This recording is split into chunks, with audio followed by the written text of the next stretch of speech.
Hello and welcome back to Smart Clinic. Hopefully you have already watched my first video on COPD. In this video, we will learn about its treatment.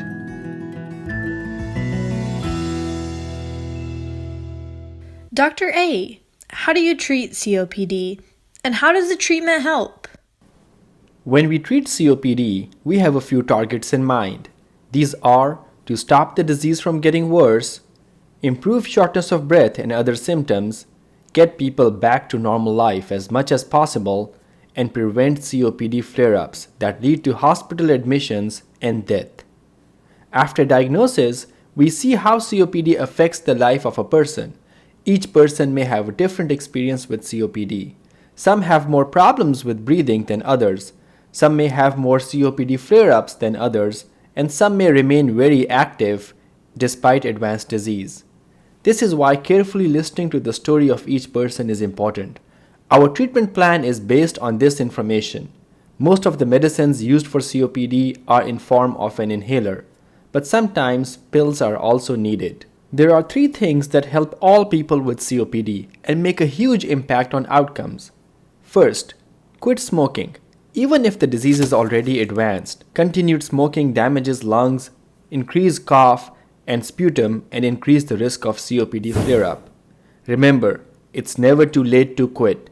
See our video on tobacco use and how to quit. Second, get vaccines for pneumonia and flu. Pneumonia and flu can trigger a severe COPD flare-up, and vaccines can help prevent those. Number 3, stay active and exercise regularly.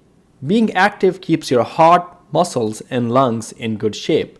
The best results are achieved by joining Pulmonary rehabilitation program. These programs are 1-hour sessions 2 to 3 times a week with experts who help you gradually increase your ability to exercise, and they teach you beneficial breathing techniques. It helps you get back to active life with better mood and quality.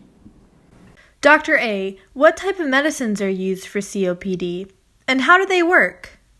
Most COPD medicines are in form of an inhaler. They deliver the medicine to the lungs where it is needed. They have two main categories: rescue inhalers and maintenance inhalers. Rescue inhalers are used for quick relief for breathing difficulty or wheezing. These medicines act fast to dilate the air tubes, making it easier to breathe. Rescue inhalers can be repeated every 4 to 6 hours if needed. Always carry your rescue inhaler with you. Keep it in your pocket, your purse, home, work, your car. You never know when you need it.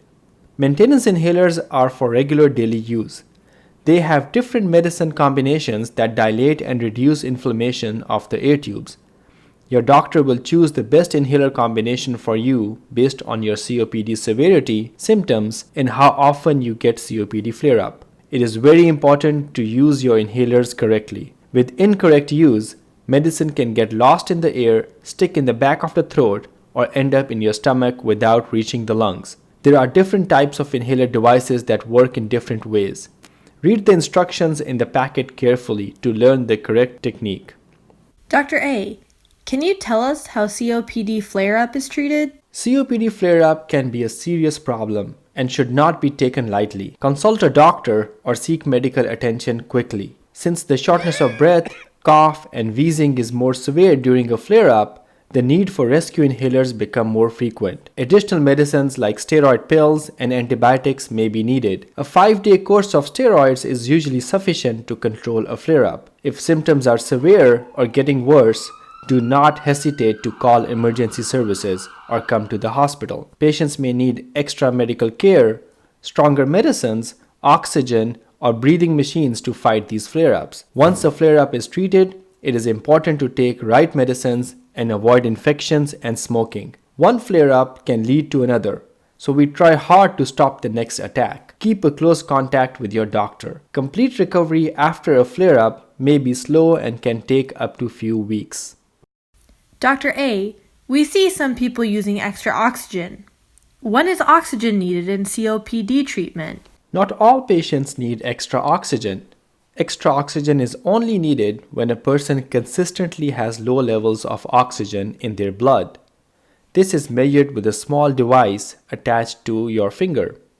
When oxygen level is low, less than 88 or 90%, your doctor may prescribe you extra oxygen. This is delivered from an oxygen tank through a tube to the nose. These tanks come in different sizes and some are portable. The extra oxygen makes the job of lungs and heart easier, decreasing shortness of breath and improving exercise tolerance.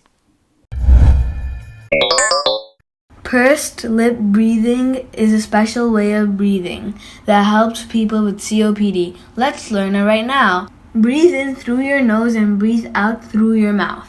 When breathing out, purse your lips and slowly blow out as if you are making soap bubbles. You should feel some air pressure in your mouth and the breathing will be slower. Breathe in, breathe out. Breathe in, breathe out.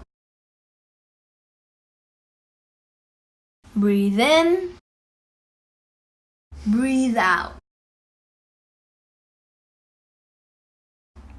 Practice this a few times and use this technique when walking. It reduces feeling of shortness of breath and gives you control of your breathing. Until next time. I hope you learned from this video. Spread this message so others can benefit as well.